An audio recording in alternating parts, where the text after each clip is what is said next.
Hello, my dear students. How is everyone? I hope you all are fit and fine by the grace of the Almighty. Dear students, this is Amitabh Haldar, your English teacher, welcoming you to the online class of Iqbal Siddiqui School and College. Actually, my today's class is for the students of class 10.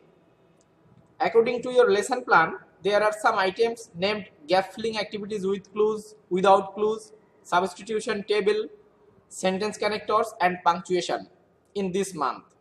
These items are given to practice you from board question 2017.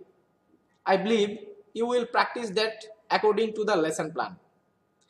Among those items, now I am going to discuss with you an important item which is come at the question now 10.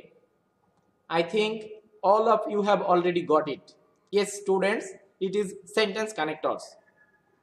Let's go to know more about the most important sentence connectors and their meanings, as well as the uses in sentences or passages given in the question paper or in your practical life when you will go to present something in written or speaking.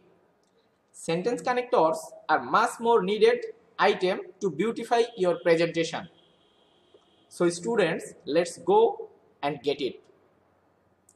Actually, sentence connectors are used to link ideas from one sentence to the next and to give paragraph coherence.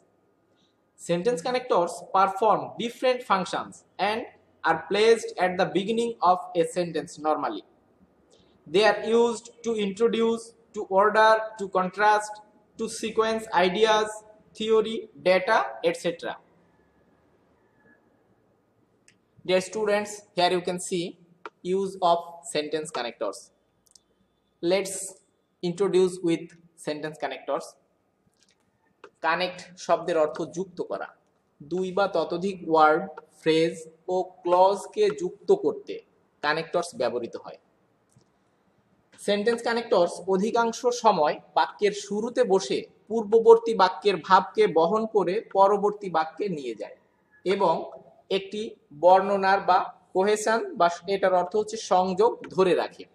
এ ধরনের ওয়ার্ডগুলো সাধারণত সেন্টেন্সের শুরুতে বসে order, contrast, result ইত্যাদি প্রকাশ করে থাকে, তবে অর্থ অনুযায়ী সেন্টেন্সের মাঝখানে বা শেষেও কানেক্টরস ব্যবহৃত হয়। যেমন মিস্টার আজিম হোসেন ইমু ইজ এ স্মার্ট টিচার, একটা সেন্টেন্স। আরেকটা সেন্টেন্স যদি এখানে বলি, এখানে আমাদের পরীক্ষায় নরমালি এইভাবে এসে থাকে, ড্যাশ থাকে এখানে, স্টুডেন্টস লাইক হিম। এই দুইটা সেন্টেন্সকে সংযোগ করার জন্য আমরা সেন্টেন্স কানেক্টরস ব্যবহার করব। তো এখানে এই ড্যাশে যদি আমরা সো বসাই তাহলে সেন্টেন্সটা মানে সেন্টেন্স দুটো কিন্তু শুনতে অনেক সুন্দর লাগে, অথবা এই ফুল স্টপ উঠাই এটা একটা করাও সম্ভব। মিস্টার আজিম হোসেন ইমু is a smart teacher so students like him. আমি যদি এটা একটা সেন্টেন্স বলি তবুও ঠিক আছে, আমি যদি এটাকে আলাদাভাবে দুইটা সেন্টেন্স বলি তবুও আগের চেয়ে এটা অনেক সুন্দর হলো। Okay, mister Delwar Hossain is a hard working teacher dash he is brilliant. Mister Delwar Hossain is a hard working teacher besides he is brilliant. আমরা যদি এখানে বিসাইডস লিখি তাহলে অনেক সুন্দর হয়, হার্ড ওয়ার্কিং এর পাশাপাশি তিনি আরো ব্রিলিয়ান্ট এটা বোঝাচ্ছে। এবারে একটু বড় কয়েকটা সেন্টেন্স আর একাধিক সেন্টেন্সে আমরা কানেক্টরস এর ব্যবহারটা একটু দেখি।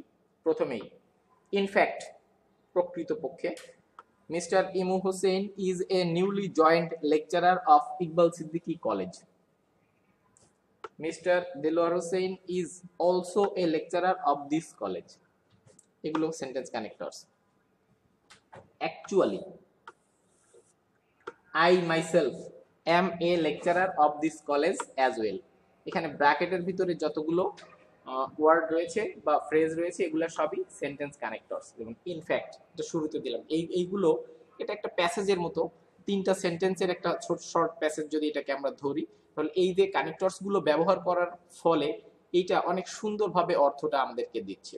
তো সেন্টেন্স কানেক্টরস এর ব্যবহারটা মূলত একটা প্যাসেজে বা একাধিক সেন্টেন্সে এভাবে হয়ে থাকে, এবং এটা মেইনলি এখানে বলা হয়েছে যে দুটো ওয়ার্ড বা ততোধিক ওয়ার্ড, ফ্রেজ বা ক্লজকে যুক্ত করে। তাহলে এখন আমরা একটু দেখব some important connectors with meaning and example. As, since, because.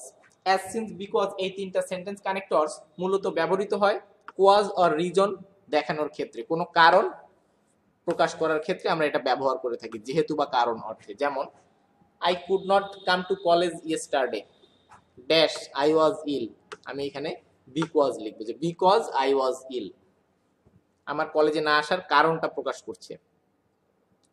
After, before, when, as soon as, এই কানেক্টরস গুলো মূলত ব্যবহৃত হয় টাইম ইন্ডিকেটর হিসেবে, সময় নির্দেশক। যেমন এগুলো অর্থ এরকম অর্থে যে পরে, পূর্বে, যখন বা তখন, এই ধরনের অর্থ প্রকাশ করার ক্ষেত্রে একটা সেন্টেন্সের মধ্যে বা একাধিক সেন্টেন্সের সংযোগ করানোর জন্য এই কানেক্টরস গুলো ব্যবহৃত হয়। যেমন I got the news of your stunning result, I got the news of your stunning result, after hearing the news I phoned you, যেখানে আফটার মানে আমি তোমার দারুণ সাফল্যের যে রেজাল্টটা তুমি করেছো এটা শুনেছিলাম এই সম্পর্কে, আফটার হিয়ারিং দ্য নিউজ, এই নিউজটা শোনার পর পরই আই ফোনড ইউ, আমি তোমাকে ফোন করেছিলাম।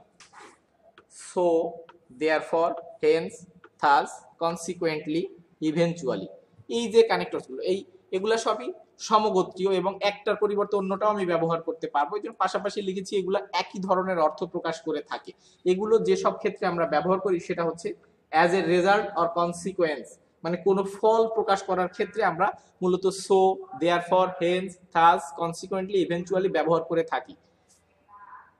আবার আছে যে সামারিলি, এই যে as a result or consequence or summarily, তাই এটা অর্থটা হচ্ছে তাই, সুতরাং, সেহেতু, এরূপে, যার ফলে, অতএব, কাজেই, ফলস্বরূপ, ফলশ্রুতিতে, এই ধরনের বাংলা অর্থ প্রকাশ করে থাকে যেসব ক্ষেত্রে সেই সব জায়গায় আমরা এই কানেক্টরস গুলো ব্যবহার করে থাকি। যেমন দিতি work hard to materialise her dream,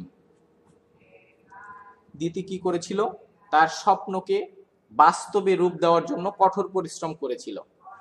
dash she became a doctor, thus, thus মানে হচ্ছে যার ফলে, শি বিকেম এ ডক্টর, সে ডাক্তার হতে পেরেছিল, এরকম। আরেকটা দেখি, moreover, besides, furthermore, in addition, মানে এই কানেক্টরস গুলো moreover, besides, furthermore, in addition, এই কানেক্টরস গুলো মূলত ব্যবহৃত হয় এক্সট্রা অর অ্যাডিশনাল কোনো ক্ষেত্রে, মানে অতিরিক্ত কোনো কিছু একটা জিনিসের সাথে আরেকটা জিনিস যোগ করার ক্ষেত্রে আমরা এই কানেক্টরস গুলো ব্যবহার করে থাকি। যেমন এর অর্থটা হচ্ছে এছাড়াও, অধিকন্তু, আরও, তদুপরি। আমরা যদি এটা এক্সাম্পল দিতে চাই, যেমন আমরা যদি বলি mister Iqbal Siddiqui is a child organiser and educationist, একটা সেন্টেন্স শেষ হলো, dash he is a journalist, এখানে আমরা লিখবো মোর ওভার, এখানে যে কোনোটা লিখতে পারতাম, besides, furthermore, in addition, এই জায়গাটায় আমরা যে কোনোটা ব্যবহার করতে পারতাম, মানে আরো কিছু যোগ করা হলো। দুইটা কথা বলা হলো ওনার সম্পর্কে, একটা হচ্ছে চাইল্ড অর্গানাইজার এবং আরেকটা হচ্ছে এডুকেশনিস্ট, তাহলে আরেকটা হচ্ছে জার্নালিস্ট, এটা আলাদা সেন্টেন্সে ছিল, এটা যোগ করার ক্ষেত্রে বা এটা শুরুতে সুন্দর করার ক্ষেত্রে আমরা মোর ওভার ব্যবহার করতে পারি। নেক্সট একটু দেখি, টিল, আনটিল, টিল আনটিল মূলত এটা আপ টু অর্থে ব্যবহৃত হয়ে থাকে। আপ টু অর্থাৎ হচ্ছে যতক্ষণ পর্যন্ত বা যতক্ষণ পর্যন্ত না, টিল মানে হচ্ছে যতক্ষণ পর্যন্ত, আনটিল মানে হচ্ছে যতক্ষণ পর্যন্ত না। যেমন work hard and keep going, কঠোর পরিশ্রম করো এবং করতে থাকো, until you will reach your destination, যতক্ষণ পর্যন্ত না তুমি তোমার গন্তব্যে পৌঁছাও ততক্ষণ পর্যন্ত কি করো, কাজ করতে থাকো বা কঠোর পরিশ্রম করতে থাকো। আরেকটা দেখি, দো, অলদো, ইভেন দো, দো, অলদো, ইভেন দো, এগুলো একই রকম অর্থ প্রকাশ করার ক্ষেত্রে আমরা এই কানেক্টরসটা ব্যবহার করি। এটা অর্থটা দেয় হচ্ছে ইন স্পাইট অফ অথবা ডেসপাইট বা বাট, এরকম অর্থ যে জায়গায় ডিমান্ড করে সেই সব ক্ষেত্রে আমরা দো, অলদো, ইভেন দো ব্যবহার করে থাকি। এটার বাংলা অর্থটা হচ্ছে এরকম, যদিও, এমনকি, তথাপি, সত্ত্বেও, কিন্তু, এই ধরনের। আমরা একটু এক্সাম্পলটা দেখি, I never missed any of my class, আমি কখনো আমার ক্লাস মিস করি না, দো ইট ওয়াজ রেইনি অর স্টর্মি, মানে যদিও, মানে আবহাওয়ার কথা বলা হচ্ছে এখানে, যদি বৃষ্টি বা ঝড় বৃষ্টি যাই হোক না কেন, I never missed any of my class, দো, মানে এটা বিপরীত একটা অর্থ দিয়ে থাকে, দো, অলদো বা ইভেন দো, এটা সবসময় অপোজিট মিনিং এর ক্ষেত্রে এটা ব্যবহৃত হয়ে থাকে। আমরা এর পরেরটা দেখি যে ইফ বা আনলেস, এটা নর্মালি কন্ডিশন ইন্ডিকেট করার ক্ষেত্রে ব্যবহৃত হয়। কন্ডিশন যদি, যদি না শর্ত বোঝায়। ইফ অর্থাৎ যদি, আনলেস অর্থাৎ যদি না, এটা শর্ত প্রকাশ করার ক্ষেত্রে এই ধরনের কানেক্টরস আমরা ব্যবহার করি। যেমন you can not reach your goal dash you have consistency. You can not reach your goal, তুমি তোমার লক্ষ্যে পৌঁছাতে পারবা না যদি না তোমার কনসিস্টেন্সি থাকে বা তোমার ধারাবাহিকতা থাকে। এই ধরনের ক্ষেত্রে মানে এইসব ক্ষেত্রে আমরা এই শর্ত বুঝাই যেখানে, সেই সব জায়গায় ইফ বা আনলেস ব্যবহার করে থাকি। Such as, for example. Such as যেমন, ফর এক্সাম্পল বা উদাহরণস্বরূপ, এই কানেক্টরস দুটো আমরা ব্যবহার করে থাকি নরমালি ইনস্ট্যান্স আর এক্সাম্পল, কোনো উদাহরণ দেওয়ার ক্ষেত্রে। মানে যেমন আমি যদি কোনো একটা কথা বলে উদাহরণ দিতে চাই, এসব ক্ষেত্রে আমরা এই দুটো কানেক্টরস ব্যবহার করে থাকি, যে সাচ অ্যাজ অথবা ফর এক্সাম্পল, উদাহরণস্বরূপ এরকম অর্থ প্রকাশ করার ক্ষেত্রে আমরা এই কানেক্টরস ব্যবহার করি। যেমন Bangladeshi cricket, Bangladeshi cricket has developed A lot, Bangladeshi cricket অনেক উন্নতি করেছে, আমরা একটা স্টেটমেন্ট দিলাম। যদি এইটা একটা উদাহরণ দিতে চাই তাহলে আমাকে এখানে অ্যাড করতে হবে ফর এক্সাম্পল বা উদাহরণস্বরূপ, last world cup records prove that development. মানে লাস্ট যে ওয়ার্ল্ড কাপ, এই ওয়ার্ল্ড কাপে বাংলাদেশের যে রেকর্ড ছিল আর পারফরমেন্স ছিল, এইটা এই যে আমি একটা স্টেটমেন্ট দিলাম এইটার পক্ষে একটা উদাহরণ, এরকমই। তাহলে আমরা আজকের ক্লাসটা এই পর্যন্তই শেষ করছি। সেন্টেন্স কানেক্টরস আর সেন্টেন্স কানেক্টরস সম্পর্কে আরো কিছু আমরা জানবো পরবর্তী আরেকটি ক্লাসে, যেটি হবে সেন্টেন্স কানেক্টরস এর পার্ট 2 ক্লাস।